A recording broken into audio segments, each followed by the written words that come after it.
Hey guys, how's it going? I hope you guys are doing well this week. For those of you who don't know me, I'm Nick, the student ministry leader here at Hope.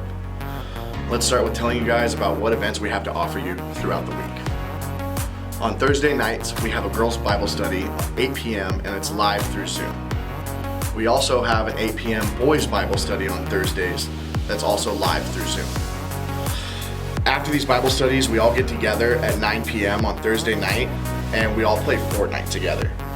Go ahead and add me on Nike 1990. On Fridays, we have The Landing. The Landing exists to provide a safe place for students from 6th to 12th grade to process life and the struggles that accompany it, provide the tools to help you live emotionally and spiritually healthy lives, and to point you towards the freedom found in Jesus Christ.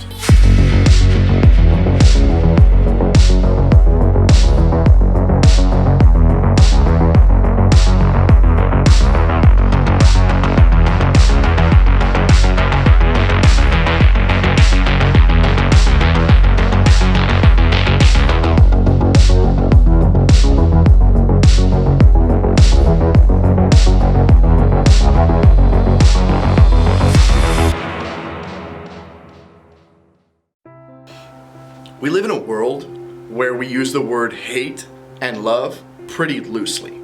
For example, you may say you love Lucky Charms, but you hate Justin Bieber.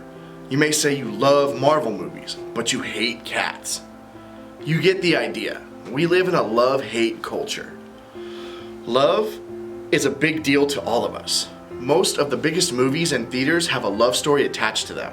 A lot of songs at the top of the charts are about love. On the other hand, we live in a culture that loves to hate on other people or their ideas. We love to make fun of celebrities, we bash TikTok stars, we even hate on people in our own lives. We do it in a private group chat, of course. We may not say it to them out loud, but most of us have opinions about everything and everyone. So if love is such a big deal, why does hate, and specifically hating on other people, seem so natural to all of us? There's a lot we could all say about the different ways people hate on others. But because we have limited time together, today we're gonna just focus on one, and it's called gossip. Now, before you roll your eyes and think those people are the worst, I'm hating on anybody who hates on somebody else by gossiping. Just hear me out for a second. Adults are just as bad at this, maybe even worse than teenagers. You may be thinking, I don't talk about other people, but I know people who do it all the time. But let's be real, we all do it. When it comes to gossip, we all need to look into the mirror and ask ourselves if we contribute to this form of hating. Why do all of us have such a strong attraction to trash talking, gossiping, or spilling the tea about other people? I think there are a few big reasons.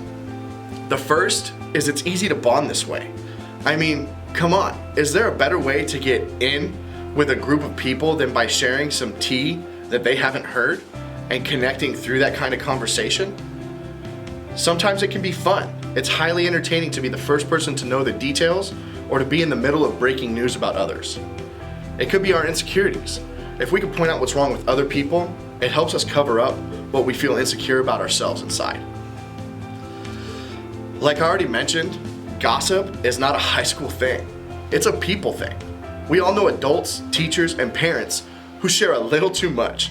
And it isn't a guy-girl thing either. We may call it something different, but when it comes to spilling the tea, we're all a part of the conversation. But isn't it true that although spilling the tea is naturally accepted as a part of our culture, there's something inside of all of us that knows it's not good? I mean, if you've ever been talked about badly, then you know just how terrible it feels. It's not fun to be the subject of other people's conversations, especially when they don't have all the details or they don't even know us. For me, the only time I want people talking behind my back is if they're complimenting me. Anything else, well, just hurts. Interestingly enough, someone who lived a couple thousand years ago might have written some of the best advice on this particular topic. His name was Paul.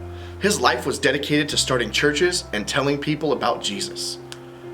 But Paul wanted certain Christians to operate differently than the culture that they lived in. So he wrote a letter to them, all of them, as followers of Jesus living unique lives.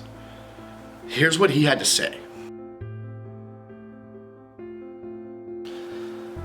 Do not let any unwholesome talk come out of your mouths.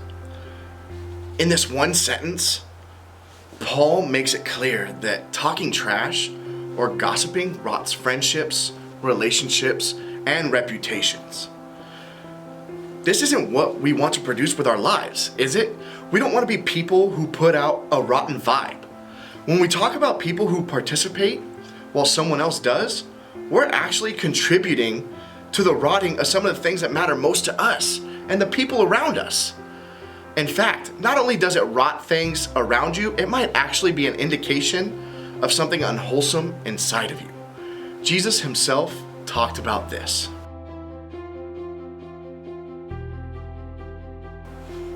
It's not what goes into your body that defiles you. You're defiled by what comes from your heart. According to Jesus, what comes out of you says a lot about what's within you. When you gossip, it shows something about you. More than the words you speak, it's about the motivation that causes you to say certain things or participate in certain conversations. It's an issue with the heart. But Paul gave some solid advice in the rest of that verse from earlier, but only what is helpful for building others up according to their needs, that it may benefit those who listen.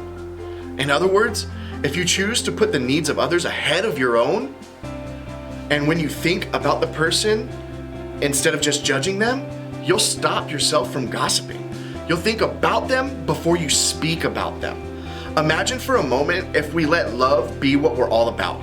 What would happen at your school or in your home if just the people from this church refused to judge, hate, talk bad, or gossip?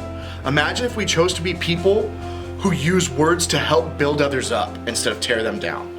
This would have an impact on literally everyone around us, right? In fact, it may just change the view some people have about Christians. Imagine if Christians were known for being about love instead of hate. How much more appealing would it be to follow God? How much more magnetic would the church be? How much more would people be willing to get to know Jesus if we acted like this and acted like love was important and actually meant it? All of us get to decide whether we'll be known for being about love or being about someone who hates. So let's love be what we're all about.